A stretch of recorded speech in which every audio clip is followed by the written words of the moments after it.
Welcome back to the news at 10. And creativity is the name of the game in most states of the Federation with the current recession.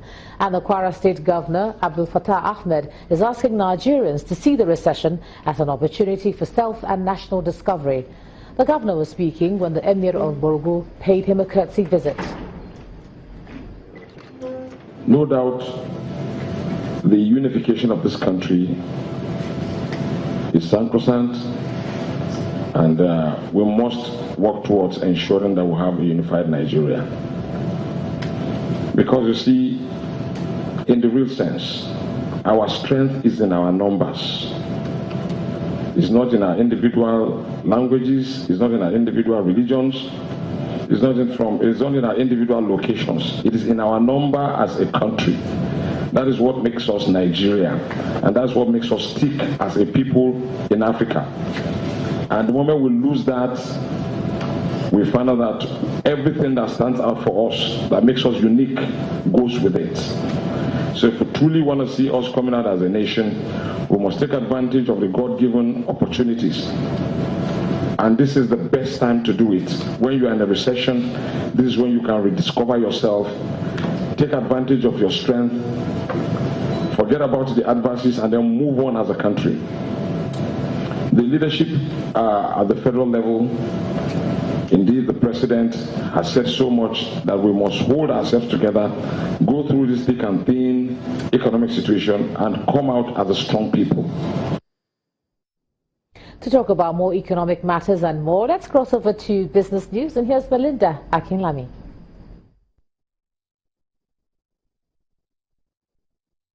You first.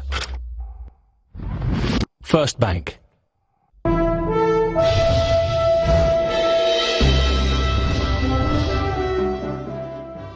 Thank you so much, Ijoma. Welcome to Business News.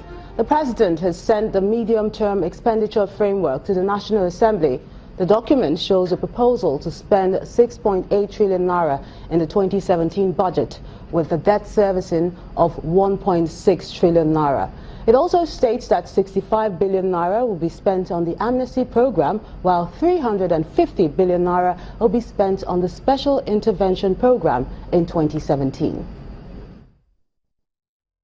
I'm pleased to submit the 2017-2019 Medium-Term Expenditure Framework, MTEF, and Fiscal Strategy Paper, FSP, to the National Assembly.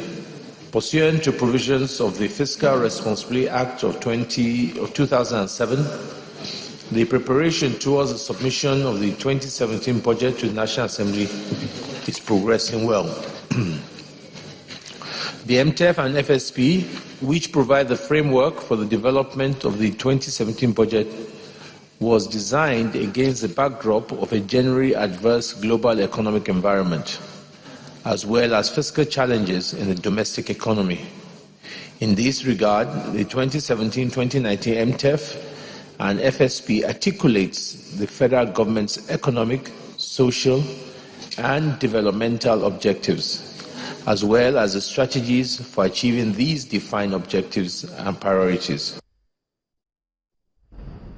The Senate President, Dr. Bukola Saraki. The federal government has listed for immediate sale 2 aircraft in the presidential fleet. News of the planned sale was first revealed in September, but before that, President Muhammadu Buhari had been criticized for maintaining the large fleet, which is believed to have as much as 10 planes, despite the current economic crisis. Prospective buyers are expected to inspect the 2 aircraft up for sale, which are the Falcon 7X and the Hawker 4000. The Office of the National Security Advisor, which is in charge of the sale, says all bids will be quoted in US dollars. The Nigerian equities market begins the new month on a bearish note following the renewed profit-taking by investors, which led to a decline by some industrial giants. For more on today's trading figures, let's join Bisi Adebayo.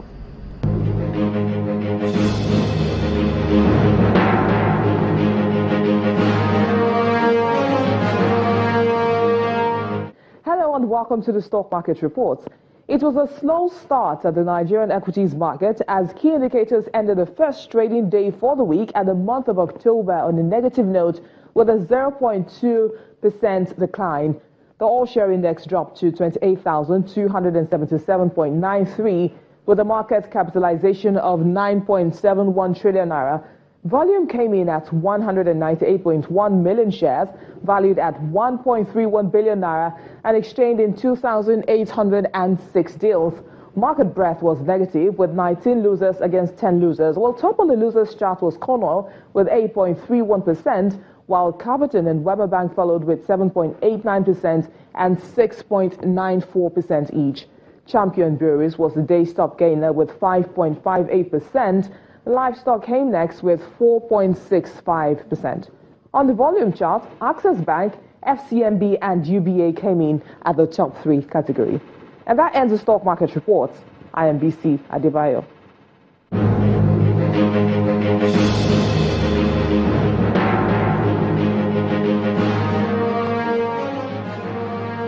The International Monetary Fund says global economic growth will remain weak this year following a slowdown in the United States and Britain's vote to leave the EU. In its latest World Economic Outlook released today, the IMF expects the world economy to expand by 3.1% this year, unchanged from its July projection, while a slight recovery of 3.4% is expected in 2017. The IMF reduced its forecast for the United States to 1.6% in 2016, down from 2.2% in July, while China, the world's second largest economy, is projected to expand to 6.6% in the current year and 6.2% next year. It was a broadly positive close for Asian and European equities on Tuesday, but U.S. bourses were off track as the dollar jumped to its highest level in nearly 2 months.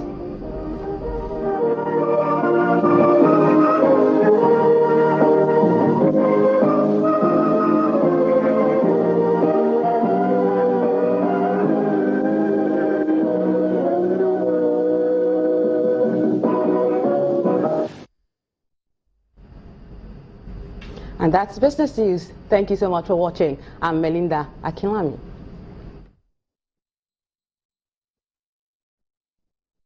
You first. First Bank.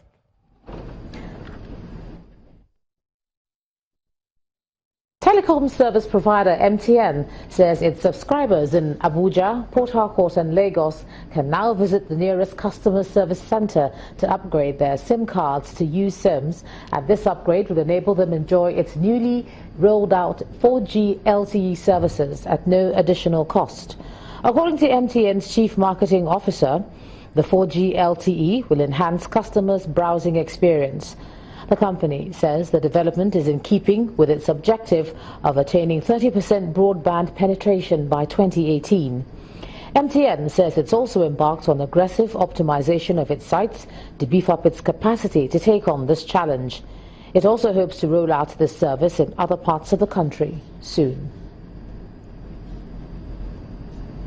One of Nigeria's foremost audit and accounting firms, Akintola Williams, Deloitte, has reassured its clients of continuous, prompt and efficient service delivery.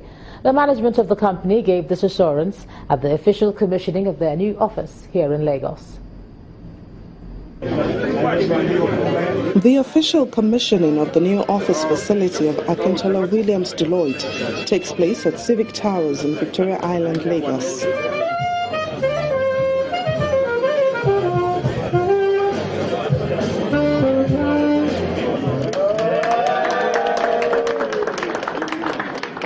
After the commissioning comes the tour of the new office. The company is renowned in areas such as financial advisory, corporate finance, business processes efficiency, and more. The management of the company say they don't just resolve issues for their clients, but they also plan ahead with them. We felt we needed to move to where our clients are moving to, and most of our clients have moved to the island, and it was just natural for us to come here.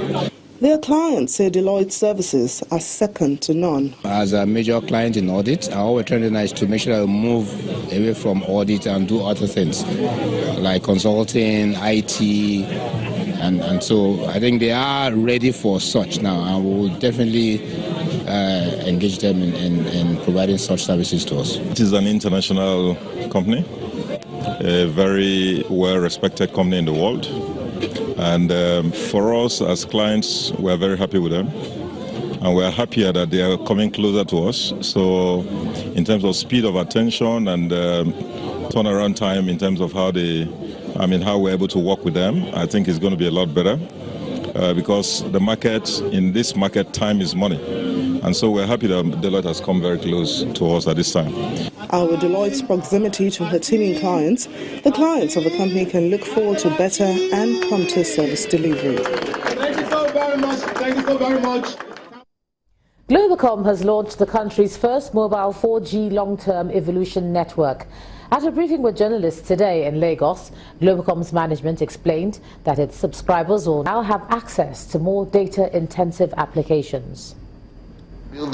Sustaining its leading role in empowering Nigerians with world-class data services, Globacom has gathered journalists to brief them on its latest innovation, the first 4G LTE network launched for subscription. According to the head of corporate sales, Mr. Kamaldeen Shonibare, the development aims to bridge the digital divide in the country. Sincerely, the journey to this significant milestone has been a very long one, an interesting one. But today, we're delighted that the most advanced mobile technology is now within the reach of people across Nigeria, courtesy Globacom. With the new 4G LTE, data consumers should be ready to experience seamless data transfer for their operations. The Glo 4G LTE offers instant, efficient internet to millions of Nigerians at speed multiple times faster than a 3G network. Globacom has transited through the antecedents of data services in the country, but the 4G LTE comes with a difference. Allows data speeds up to 14 kbps and 3G uplink, although uplink and downlink is configurable, uplink up to 12 Mbps and downlink up to 42 Mbps. That is how our 3G network behaves. And here we are, if we look at the 4G network, it can allow up to 30 Mbps of uploading and 100 Mbps of downloading. The technology permits all this. The new 4G LTE is offered for as low as 500 naira for 1.6 gigabytes of data, and Globacom says these will cut across the key cities of the Federation. Just pick up your Glo SIM, your Glo phone, and dial *77#. That will take you to a menu that will show you where and where we're available. Wherever we're not available today, in a couple of months, we should be there. The 4G LTE service is also available in form of routers and MiFi with free SIM card. Outside your office, you can also